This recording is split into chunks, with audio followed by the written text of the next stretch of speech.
Good evening, folks. So we are going to be moving cows across the road tonight, across the highway road, not the gravel road, and they are stacked up and about ready for us to move them. But Ella is out in the field. I'm going to flip you around. Out in the field putting our where's she at? There she is. Putting our line up for cows to come across. Let me swing you around here without making you dizzy. They are over there at the neighbor's property. So we are going to come across the highway. There is a gate there, and there's a gate just catty corner from them. Right across from it.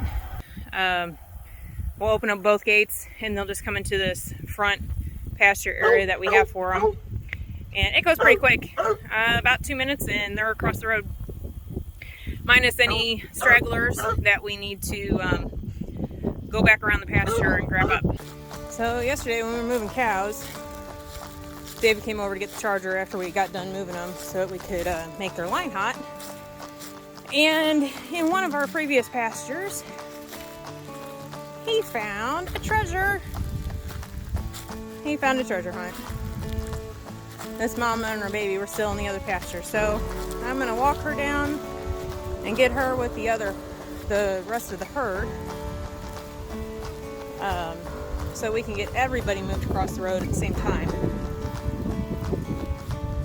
We'll just take our time walking so nobody gets crazy and excited, since we don't have a group. A lot of the times it's easier to move 2 cows at once instead of just one, because they don't, they're a herd animal. They don't like being away from everybody. They feel more secure in a pack, being together.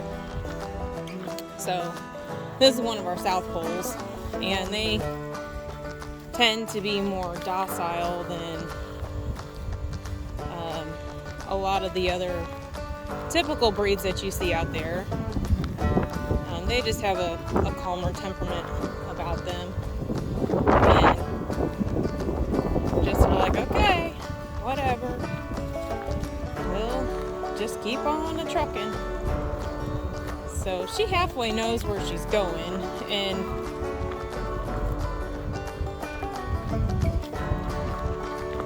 she's been a good mama so far, keeping that baby right with her. So I'm not too concerned, but we'll just take our time here and get her walked down with the pasture, and walk down the pasture in with the rest of the herd.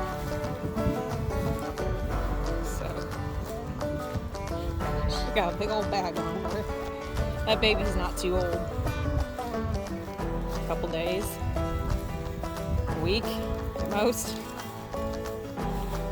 He's a big boy.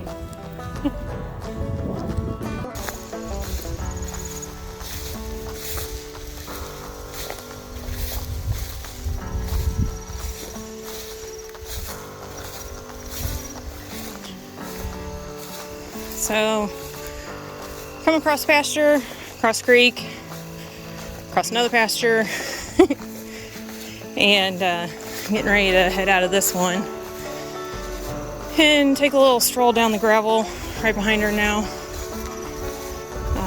to get over with herd. So we just been chilling and walking and chilling. Mama knows where she's going. She better take her baby. That's always an annoyance. Hit the hole, Mama, hit the hole.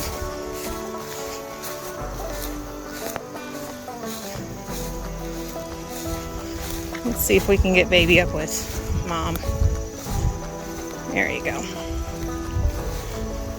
There we go.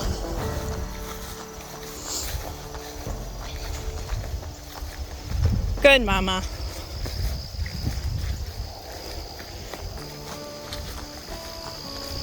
She's seen David over there. Get on the other side here. Yep, we're gonna take a little stroll down the road, kid. Follow Mama, little one.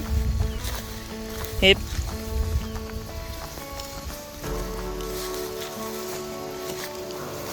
That was her first talking through this whole little spangle here that we got going on.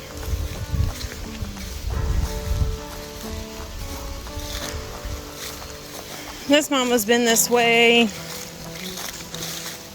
once before. So we kind of have a pattern on how we move cows between fields, and they get to know that pattern and know where they're headed next, which they're not dumb. They're some pretty smart little critters, big critters. So she'll go up in here with this herd, with the end of this field here, and she'll go catch up with the herd on the other side, up there by the highway. We'll put this fence up here and get everybody moved across. And everybody came across.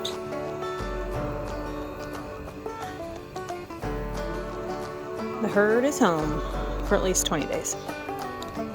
We'll make a rotation around the farm. This front field here is about 4 days. 1, 2, 3, 4. Yeah, 4 days. They'll be kind of in this front area here. We'll work our way up towards up the hill there, and then just keep on modocking around.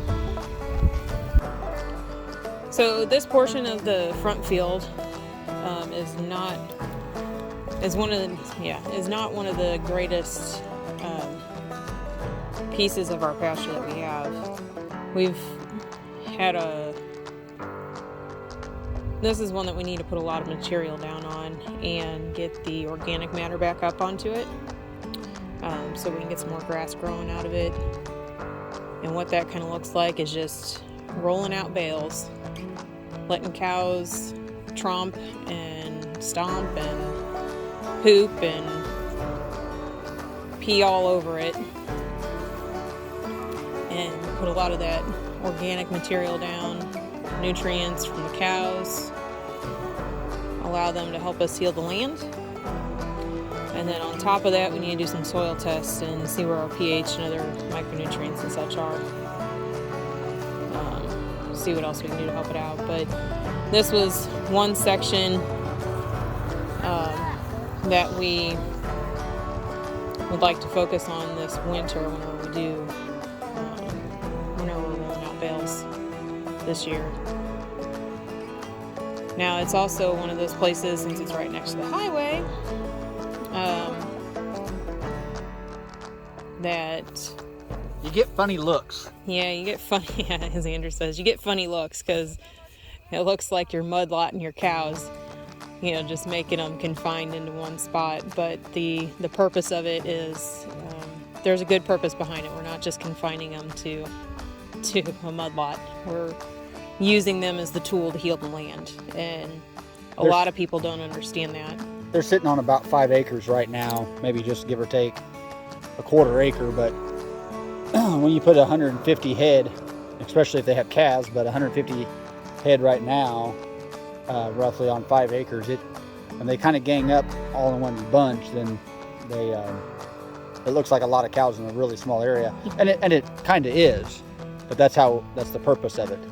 And we'll watch in the morning if they are limited, which if you look at the left side of a cow, right back by the back hip, you can tell if that is sunken in, they're being limited. And if they're limited in the morning, then we'll go ahead and probably, I know it's only October, but we will probably feed a bale of hay.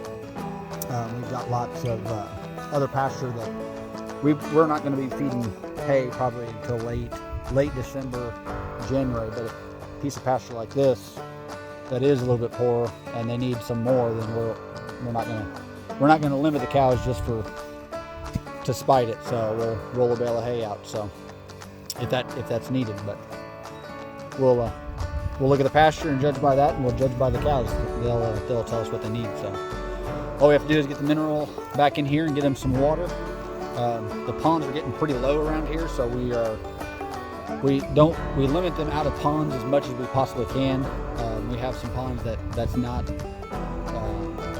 doable, so they get edges of the ponds on some of these, but where we can fence the ponds completely off, we'll go ahead and sacrifice and feed them city water or county water that we have.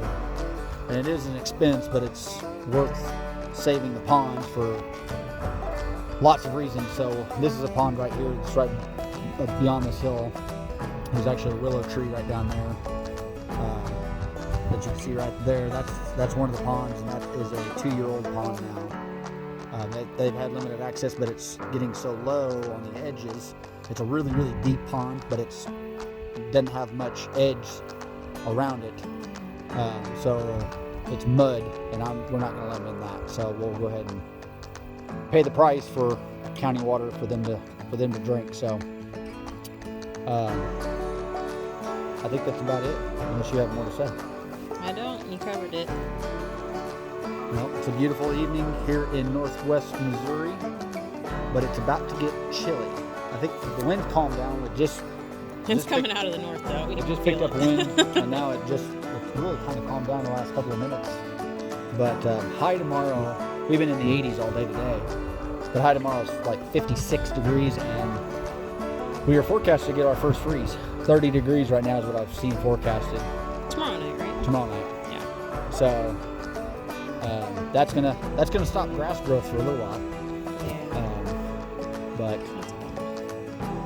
if it goes back up in temperatures, which it says it's going to, then it'll start back up again, but it'll be slower. So yeah, it'll nip the tops, but as long as that soil's at 50 degrees, those roots and that plant will keep on going.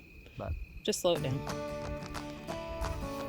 Anyways, we'll call it a night and pull up a chair and welcome to Tabletop Farms.